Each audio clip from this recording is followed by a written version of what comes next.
接下来请收看中嘉新闻。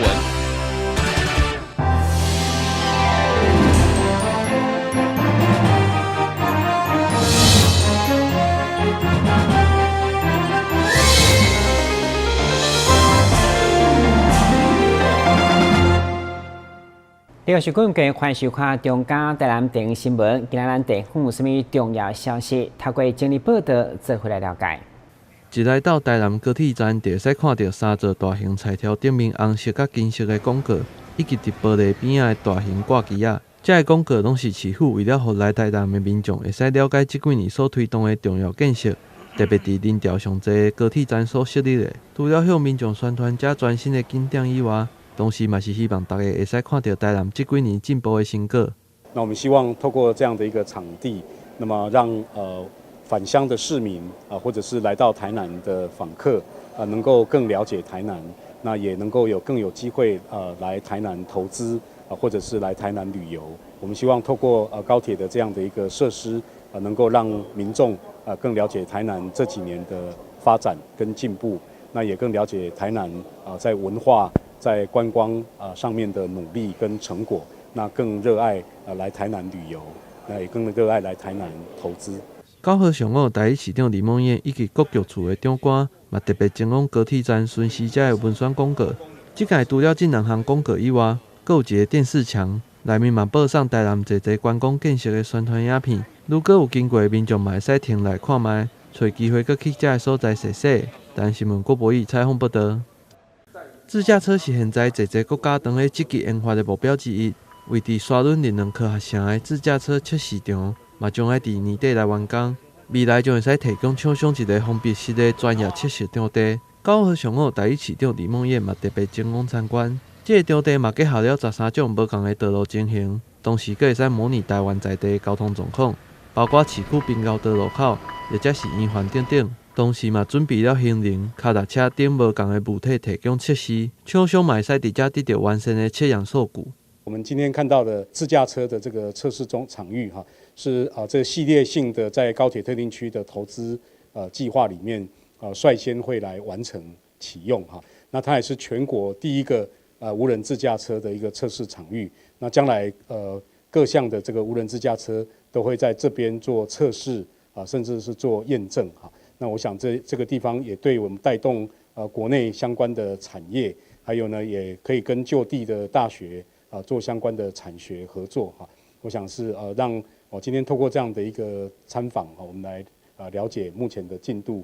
等台这个场地完工后，嘛将会是全国第一个封闭式的自驾车测试场，同时嘛是沙仑林两科学城第一个完工的设施。会使看到周边也是有侪工地咧赶工，未来这嘛有更较侪、更较完善的能源产业，互高铁周边得到更较完善的发展，并带动台南的经济成长。台南新闻郭博义采访报道。台南市政府教育局2018教育成果发表，今年主题以翻转台南好学历，定向面向包括翻转教育的思维，发展适性教育，对幼儿教育到教学环境的改善，照顾弱势，以及第二官方语言的推动，总共7大政策充分展现成果。其中，伫侵化科教发展加推动精尖建设当中，教育局嘛争取到17亿的核定计划。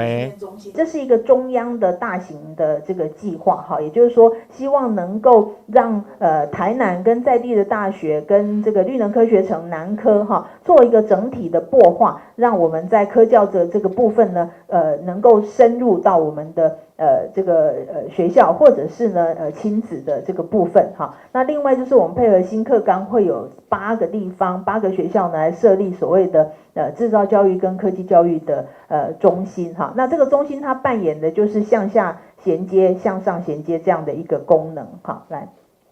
那另外呢，就是我们在前瞻基础建设里面，我们也争取的17亿元的经费包括学校数位的这个校园数位建设这个部分。这个部分我们从今年开始就会逐渐的来落实包括学校配置这个触控液晶显示器还有呢就是无线网络涵盖率要达到100%那另外就是我们在幼儿教育这个部分呢，会再增加非营利幼儿园跟这个公幼的设置。另外，为因应城市的发展，教育局嘛推动新学校的设置，包括今年10月份才动工的盐行国中，以及未来9月将建伫咱市第一间9年一贯的国中小校园，甲沙仑国际学校，配合智慧绿林科学城的规划，设置双语学校，甲沙仑国中转型科学园区实验学校等，希望借此吸引国内外科技人才进驻，甲主女的就学问题。台南新闻林根采访报道。有一群志同道合，甚至本身嘛是同情儿童家长所组成的台南市同情儿童关怀协会，上午选伫的罗岗娱乐中心召开记者会，为同情儿童的生涯过程来抱不平。现场并邀请即届市长甲议员的候选人出席，针对12年国教的免试入学。关怀协会提出2点的诉求，第一就是体适能部分，因为台南的占比比其他县市较严格，而且嘛无特殊的优惠，造成升学制度的无公平。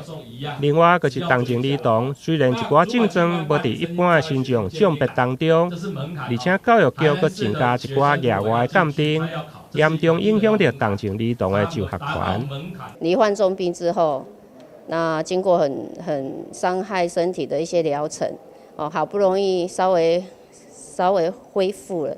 他回归学校之后，他所面临的一些升学管道被关闭了。像我们教育部他们都有一个特殊教育法，它其中有一项就是身体病弱的部分，针对这个病弱他有要照顾，可是我们台南市政府把他这一道门给他关起来，不让我们这些孩子使用。那这些孩子呢？他们拿不到残障手册，他只能拿到重大伤病，因为他没有肢障、没有视障，什么一些明显的障碍他没有，他就是因为他可能是癌症一些其他的心脏病啊，一些状况造成他的体能不好。可是他今天只要升到国中，学校老师就请他体能要训练，你才有办法去跟人家考体适能。可是我们台南市的规范，全台湾只有台南市最严格，要求最高。它这个标准等于是在训练国手嘛。那我们的生过重病的孩子，他有些肌肉纤维化，或者一些身体的体能已经没有办法恢复像没有生病的时候的状况。可是这种要求跟他给予的表面上的加分，其实是等于给0分。他完全对他没有帮忙。会中出席的市长候选人有柯中信、苏焕智本人，以及黄伟哲的看手刘玉金，甲高斯坡看手周运才，嘛拢代表本人来出席，并签署声明。会中候选人认为，必须的制度确实有需要调整。至于同情儿童的认定，因为教育部本身就有特殊教育法，希望未来一切回归特殊教育法。教育局唔通阁增加其他无合理的私下认定标准。台南新闻林根采访报道。对顶届大拿新城的爵士音乐会过后，南区安平区议员候选人李启维10号暗时将伫个盐埕北极殿后面广场举办一场台湾歌谣演唱会。邀请民众到场欣赏。这个拜六伫个10号11月10号下暗的7点到9点，阮伫盐埕有一场的一个音乐会。这场音乐会主要这是一个台湾歌谣的演唱会。五木这是出身四册，一个阮真优秀真有这乡土心的一个歌手伊会阮带着一寡歌手来到遐为大家来表演选举剩安尼10几天阮有举办几场的一个音乐会要来甲大家安尼共同做伙邀请欢迎大家会当来甲客位加油鼓励阮来听音乐做伙斗热闹。会中除了邀请台南在地四册出身的歌手吴木来演唱，另外嘛有电视台名主持人加女主角，以及唱片公司的歌手蔡丽菁徛台演唱，表达对李文正议员爸仔囝的服务热情甲爱乡表示肯定。台南新闻林根采访报道。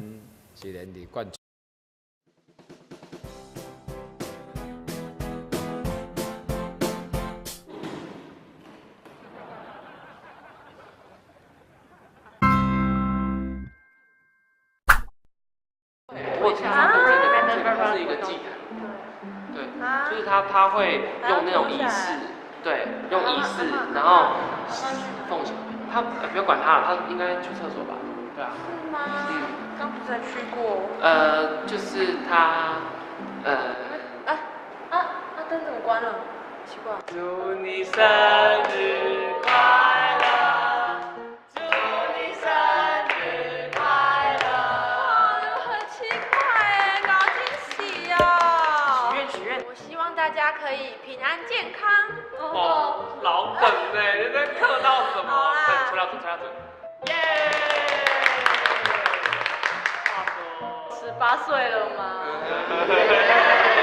可以做一些特别的事情。当然啦，参加公投嘛，18岁就可以参加公投啦，你们不知道吗？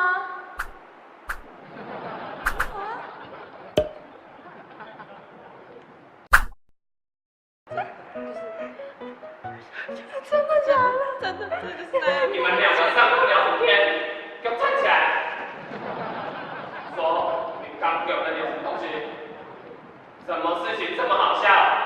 也让你们用上课时间在这里聊天，不说是不是？季柔，告诉老师，他们两个刚刚到底在聊什么东西？我真的不知道。那你要扛他们两个是不是？老师，你不要动他。我说。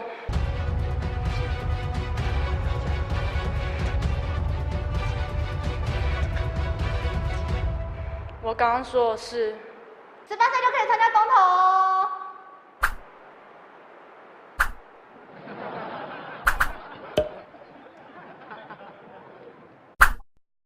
好，各位同学，我们今天上到这里有什么问题？老师，我有问题。请问你有什么问题？我有话想要跟大家说。请说。18岁就可以参加公投哦。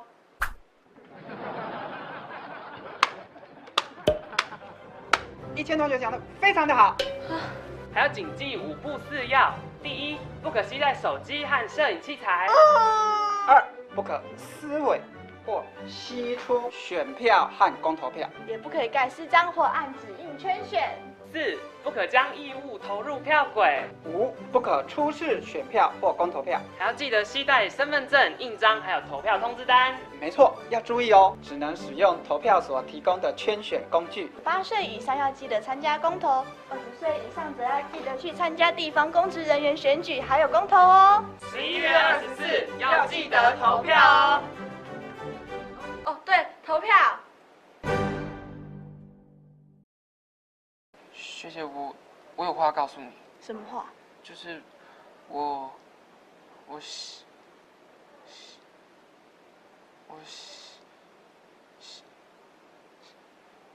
18岁就可以参加公投哦。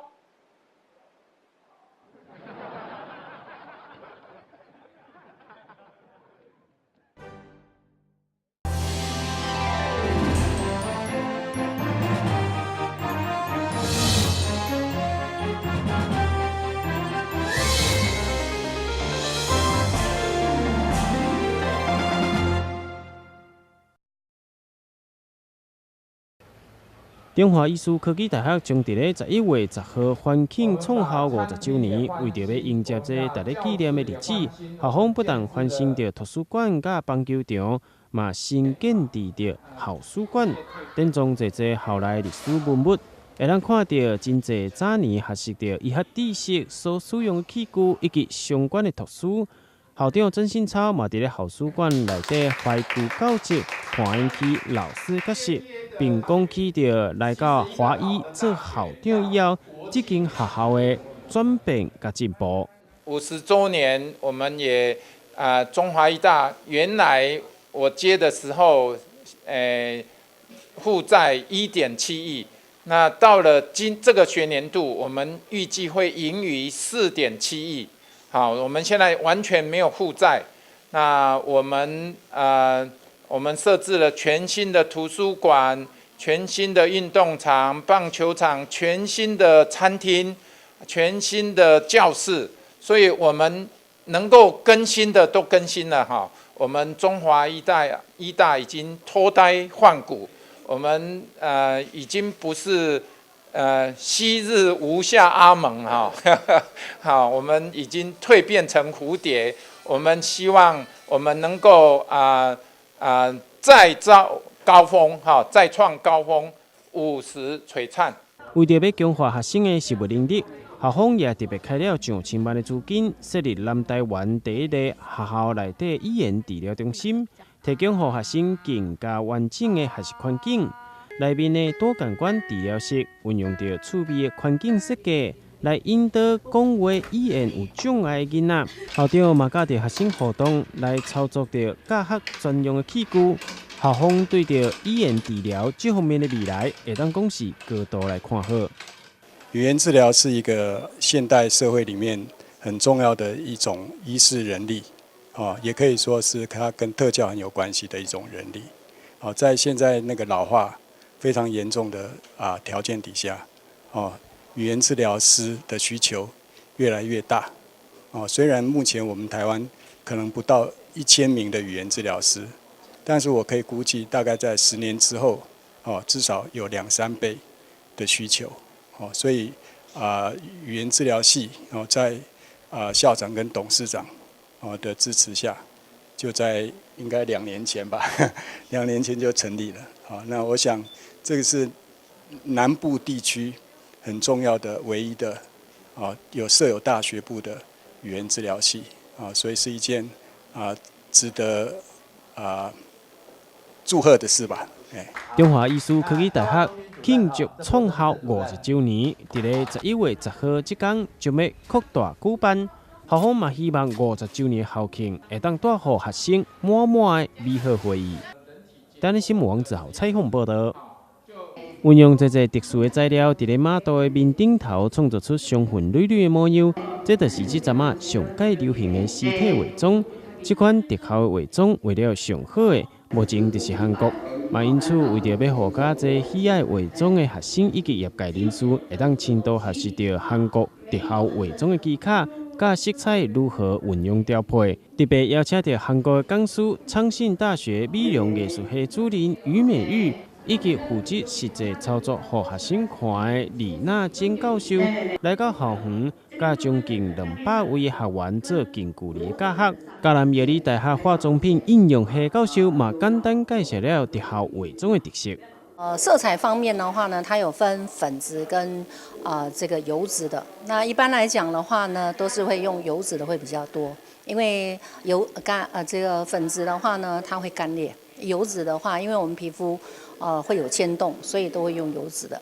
接着下来的话，就是说我们的我们的特效的东西会用到乳胶、血浆、白蜡，还有这个黄胶。那就是看它设定上呢是运用在哪里。如果假设呢，它是运用在于这个眉毛这里，它可能需要把那个眉毛的部分去除掉，再用一个人造皮下去做，然后做起来的话呢，这割伤以后就是可以感觉得出来。那如果说假设呢，它用的是像刚才今天所示范的这种溃烂那溃烂的方式的话呢，它是用这个卫生纸、棉花加上了一些乳胶、白胶，然后血浆，还有呢就是黄胶下去配合。嘉南夜里大学积极将课程调向国际化、多元化方向。这届这新训来邀请到韩国2位专业彩妆的教授来到校园进行教学。嘉南药理大学这次有机会跟韩国首屈一指的昌信大学来合作，然后举办2018年的韩式彩妆的研讨会。那希望借由这个研讨会呢，让我们的学子能够来实作体会相关的这些韩式特效彩妆的一些技巧，那也让业界还有全国的这些相关的专业老师呢，能够有个互相观摩交流的机会。课程安排拢是上届新的潮流，嘉南夜里大学教学的内容求新求变。校方嘛表示，伫咧校外交流这方面，已经有8位学生去到韩国昌信大学学习。未来也会更加积极的互动交流，希望会当让学生的视野更加国际化。台湾新闻网之后采访报道。非常感谢收看今日的中嘉台南电影新闻，我是郭文杰，咱们在同一时间再会。